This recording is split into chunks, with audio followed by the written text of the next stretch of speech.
পৃথিবীর যেই দেশে সমকামিতা স্বীকৃত, সেই দেশে সমকামীরা সামাজিক দিক থেকে তৃতীয় লিঙ্গ হিসাবেই স্বীকৃত। এতদিন আমি এটা মানতে অপ্রস্তুত ছিলাম যে সুস্থ স্বাভাবিক একটা ছেলে হয়েও নিজেকে তৃতীয় লিঙ্গ হিসাবে পরিচয় দিতে।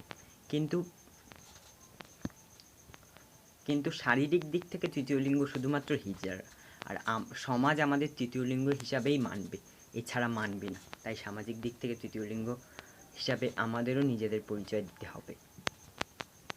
কিন্তু ভারতে তাই নয়, ভারতে সমকামিতা অবৈধ। তাই তৃতীয় লিঙ্গ হিসেবে মানুষ বলে সমকামীদের তৃতীয় লিঙ্গ। আমাকেও স্কুলে জিজ্ঞেস করেছিল আমার লিঙ্গ কি, ওই জঘন্য কী বলবো হারামিচোদা স্কুলে। এবার মানুষ মুখে বলে, কিন্তু আমাদের ভারতে সমকামী পুরুষরা সমকামী পুরুষ হিসাবেই, এই উভকামীরাও পুরুষ হিসাবেই।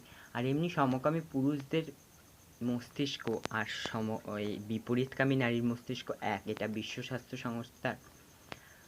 সংস্থা 2015 সালে প্রমাণ করেছে, একটা গবেষণায় প্রমাণ করেছে।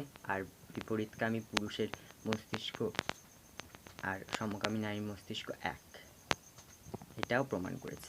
আর যেহেতু আমি কাউকে, কোনো ছেলেকে ভালোবাসলে সে বয়ফ্রেন্ড হবে, আমি গার্লফ্রেন্ড হব, সেই দিক থেকে তৃতীয় লিঙ্গটাই হচ্ছে। তাই সামাজিক দিক থেকে আমরা তৃতীয় লিঙ্গ।